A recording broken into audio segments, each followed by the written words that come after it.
మహాగణాధిపతయే నమః. ఓం గురుభ్యో నమః. ఓం శ్రీమాత్రే నమః.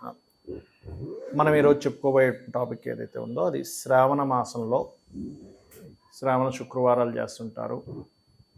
అదేవిధంగా సోమవారాలు, శ్రావణ మంగళవారాలు కూడా చేసేవాళ్ళు ఉంటారు. అయితే ఈ రోజులు చేసేటప్పుడు పర్టికులర్ లగ్నానికి అంటే 12 లగ్నాల్లో ఆ లగ్నం వారు ఇంకొంచెం వాళ్ళ యొక్క పూర్వజన్మ కర్మ తొలగడానికి ఏం చేసుకుంటే బాగుంటుంది. మనకి శ్రావణ మాసంలో చంద్రుడు శ్రవణ నక్షత్రం మీద పౌర్ణమి వస్తుంది కాబట్టి శ్రావణ మాసము అంటాం. చంద్రుడు మకర రాశిలో ఉండడం అనేటువంటిది ఏంటంటే పౌర్ణమి రోజు కర్మ తొలగించేటువంటి స్థానంలో ఉంటాడు ఆయన. మకర కుంభాలు రెండు కూడా కర్మస్థానాలుగా చెప్తూ ఉంటారు. కర్మకారకుడైనటువంటి ఆ యొక్క శని భగవానుడి యొక్క స్థానాలు కాబట్టి మరి 12 లగ్నాల వారికి పర్టికులర్గా ఇక్కడ ఏ పుష్పాలతో పూజిస్తే మంచిది, భక్తి ప్రధానం అన్నిటికంటే ముఖ్యంగా చెప్తున్నాను, గుర్తుపెట్టుకోండి. ఏ ప్రసాదాన్ని భగవంతుడికి నివేదిస్తే మంచిది, ఏ గ్రహ ఆరాధన ఎక్కువగా చేస్తూ ఉండాలి, ఏ దానం ఇవ్వాలి. అదేవిధంగా మాకు లగ్నము రాశి నక్షత్రం ఏమీ తెలియదు అనుకునేటువంటి వారు మీ పూర్వజన్మ కర్మ దేంతో కనెక్ట్ అయి ఉంది అని మీకు మీరే గుర్తించుకోవడం ఎలాగా, దాని ద్వారా మీరు పరిహారం చేసుకోవడం ఎలాగా అనేటువంటి విషయాలు నేను మీకు చెప్తాను. ధనుర్లగ్నము ధనుస్సు రాశి. ధనుస్సు వారికి కనుక చూసుకున్నట్లయితే ముఖ్యంగా మీరు ధనుర్లగ్నంలో జన్మించిన వారు అంటే ఇది ఒక ప్రూఫ్ అన్నమాట. జ్యోతిష్ శాస్త్రం ఎంత అద్భుతంగా పనిచేస్తుంది, ఇది నిజంగా పనిచేస్తుందని చెప్పడానికి ఇది ఒక ప్రూఫ్. చూసుకోండి మీరే కావాలంటే. ధనుర్లగ్నంలో జన్మించారు, శుక్రుడి యొక్క మహాదశ వచ్చింది, లేదా శుక్రరాశుల్లో ఉండే గ్రహాల మహాదశ వచ్చింది, 100% వివాహ జీవితం విషయంలో దూరంగా ఉండడము, విడాకులు రావడము ఇట్లాంటివి జరుగుతాయి. కాకపోతే శుక్రుడు 12లో ఉంటే దాని ప్రభావం మళ్ళీ తగ్గుతుంది, గుర్తుపెట్టుకోండి. బికాజ్ ఆఫ్ 12th హౌస్ని రూల్ చేస్తున్నాడు ఆయన. 11th అవ్వాల్సింది 12thలో ఉండే రూల్ చేస్తున్నాడు. కాబట్టి ఏంటంటే ఇక్కడ 12thలో ఉన్న వాళ్ళు ఎక్కువ భయపడక్కర్లేదు. ఏదో వేరే వేరే కారణాల వల్ల దూరంగా వెళ్ళే యోగాన్ని అక్కడ కలిగిస్తుంటాడు. అయితే ఇక్కడ శుక్ర సంబంధించినటువంటి ఆరాధన అంటే ఏంటి, శుక్ర సంబంధించిన ఆరాధన అంటే ఏమిటండి అంటే సింపుల్గా శుక్రగ్రహం దగ్గర దీపారాధన చేయండి. దీనివల్ల ఏమవుతుంది, మీకు స్త్రీలతో ఉండే శత్రుత్వాలు, వివాహ సంబంధించిన వాటిల్లో ఉండేటువంటి దోషాలు, ఫైనాన్స్ ద్వారా వచ్చేటువంటి గొడవలు ఇవన్నీ కూడా తగ్గుతాయి. అలాగే మరొక విషయం ఏంటంటే గోవులకి ముల్లంగి తినిపించండి. ముల్లంగి లేదా తీపి చపాతీలు, బెల్లం వేసిన చపాతీలు కావచ్చు, కాకపోతే నూనె వేసి కాల్చకండి, తేనె పూసిన చపాతీలు కావచ్చు, తినిపించండి. 6 చపాతీలు తినిపించండి. అలాగే మరొక విషయం ఏంటంటే ఇక్కడ స్వామివారికి ఎర్రటి పుష్పాలతో అంటే మందార పుష్పాలతో కానీ లేకపోతే కుంకుమ వేసినటువంటి పదార్థంతో కానీ భక్తి శ్రద్ధలతో చేయండి. ఇంక భక్తి శ్రద్ధ ఇంకోటి ఏమీ కనబడకూడదు మీకు, మీరు పూజ చేసేటప్పుడు భక్తి శ్రద్ధలతో చేయండి. దాని యొక్క ఫలితం అద్భుతంగా ఉంటుంది భక్తి శ్రద్ధలతో కనుక చేసినట్లయితే. అలాగే బొబ్బర్లు దానంగా ఇవ్వండి. ఈ మాసంలో బొబ్బర్లు దానంగా ఇవ్వడం అద్భుతమైనటువంటి ఫలితాన్ని ఇస్తుంది, పూర్వజన్మ కర్మను తొలగిస్తుంది. బొబ్బర్లు, వీలైతే నువ్వులు కూడా దానంగా ఇవ్వండి. క్యారెట్తో చేసినటువంటి పదార్థాన్ని స్వామివారికి నైవేద్యంగా పెట్టి తీపి పదార్థాన్ని అందరికీ పంచిపెట్టండి, మీరు కొంచెం తినండి, అన్ని విధాలా బాగుంటుంది. చాలామందికి వాళ్ళ లగ్నం కానీ రాశి కానీ నక్షత్రం కానీ తెలియదు. అప్పుడు ఎలాగా మనం మొట్టమొదటిగా మనం అర్థం చేసుకోవాల్సింది ఏంటంటే పూర్వజన్మ కర్మ మనల్ని రూల్ చేస్తూ ఉంటుంది. అది మీరు చేసే మంచి కర్మ కానివ్వండి, తెలుసో తెలియకో చేసేటువంటి ఒక బ్యాడ్ కర్మ కానివ్వండి, అందరికీ భూమి మీద పుట్టిన ప్రతి ప్రాణికి ఉంటుంది. మీకు, నాకు, అందరికీ ఉంటుందండి, వీళ్ళేం ఎక్సెప్షన్ కాదు దానికి. అయితే ఇక్కడ మీకు ఒకవేళ ఎక్కువ అప్పుల బాధలు ఉన్నాయి, బాగా అప్పులతో ఇబ్బంది పడుతున్నారు అనుకోండి, ఈ శ్రావణ మాసంలో మీరు బిల్వపత్రంతో పూజ చేస్తూ సూర్య నమస్కారాలు ఎక్కువగా చేయండి. ఎంత సూర్యుడు ఆరాధన చేస్తే దాంతోపాటు ఓం అపర్ణాయై నమః అనే మంత్రం కనుక చేసుకుంటే అప్పులు క్లియర్ అయిపోతాయి. అలా కాదండి, నాకు ఆల్మోస్ట్ మిస్గైడింగ్ అవుతుంది, నేను ప్రతిసారి మిస్గైడింగ్ వల్లే ఇబ్బంది పడుతున్నాను అంటారు. వాళ్ళకో పూర్వజన్మ కర్మ ఉంటుంది. అలాంటి వాళ్ళు ఈ శ్రావణ మాసంలో శివునికి గంధముతో అభిషేకం చేయండి. అప్పుడు ఈ శ్రావణ మాసంలో చేసే ఈ కర్మ వల్ల మీకు పూర్వజన్మ కర్మ తొలగిపోతుంది. అలా కాకుండా కొంతమందికి ప్రతిదీ ఏదో ఒక గొడవ అవుతుంది. అంటే ఒక మంచి ఆపర్చునిటీ ఒక గొడవ ద్వారా పోగొట్టుకుంటాడు మనిషి.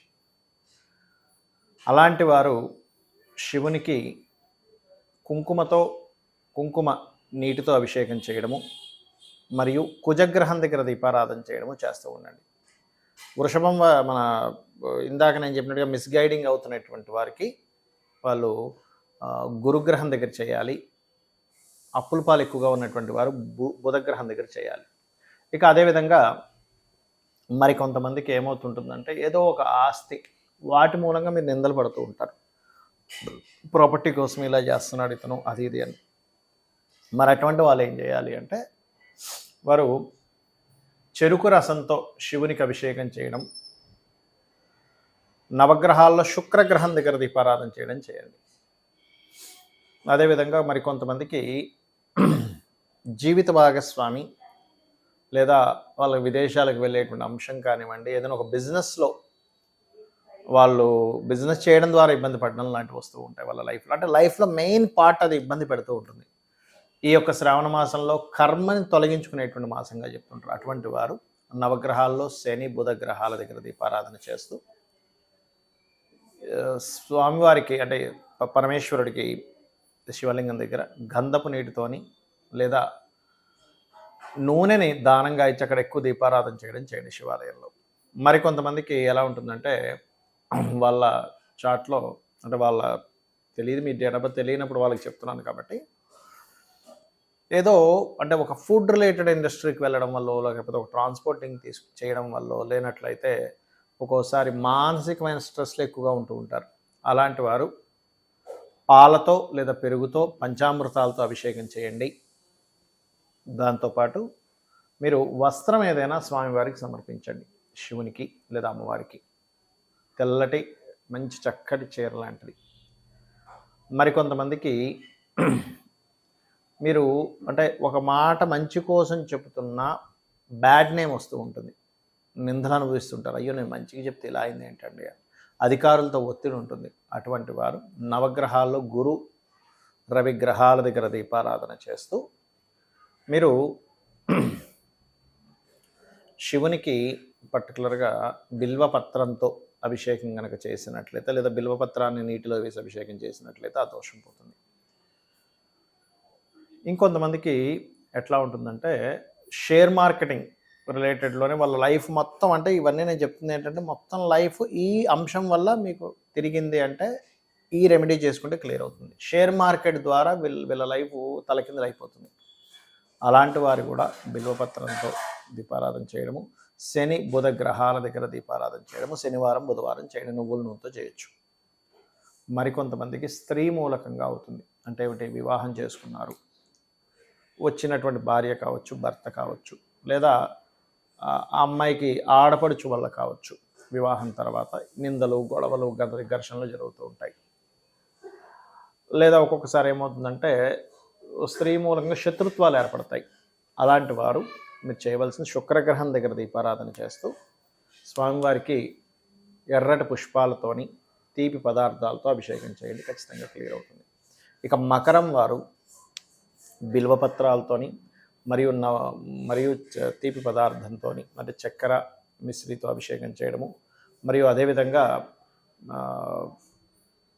ఈ కుంభం వారు ప్రత్యేకంగా పాలు పెరుగు చక్కెర కలిపిన పదార్థాలతో అభిషేకం. అంటే కుంభం వారు ఇన్ సెన్స్ మీకు కుంభ లగ్నం అని తెలియదు అనుకోండి, ఉదాహరణకి ఎక్కువ మదర్తో ఎక్కువ ఇబ్బంది పడుతున్నారు, తల్లిగారితో సంబంధించినవి అంటే మాతృ సంబంధించినటువంటి విషయంలో ఎక్కువ ఇబ్బంది పడుతున్నారు అనుకోండి, అప్పుడు మీరు ఏం చేయాలి అంటే తల్లితో ఇబ్బంది పడడము, మానసికంగా ఎక్కువ స్ట్రెస్ అవుతున్నారు అనుకునేటువంటి వారు పాలతో అభిషేకం చేయండి శ్రావణ మాసంలో.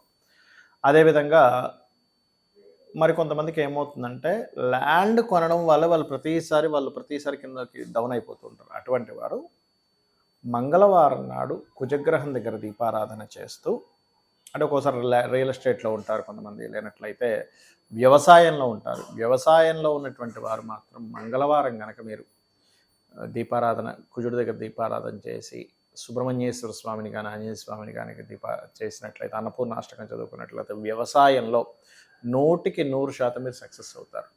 మరి కొంతమందికి అధికారులతోని తండ్రితో ఉంటుంది ఇబ్బంది. అటువంటి వారు సూర్య ఆరాధన చేస్తూ కుంకుమతో కలిపిన నీటితో అభిషేకం చేస్తూ శ్రావణ మాసంలో స్వామివారికి శివునికి మీరు కనుక నైవేద్యం ఏదైనా అన్నముతో తయారు చేసినటువంటి పదార్థాన్ని నైవేద్యంగా స్వామివారి దగ్గర పెట్టినట్లయితే ఖచ్చితంగా అధికారులతో ఇబ్బంది అనేటువంటి తగ్గుతుంది. గోవులకి క్యారెట్స్ కూడా తినిపించండి, అన్ని విధాలు బాగుంటుంది.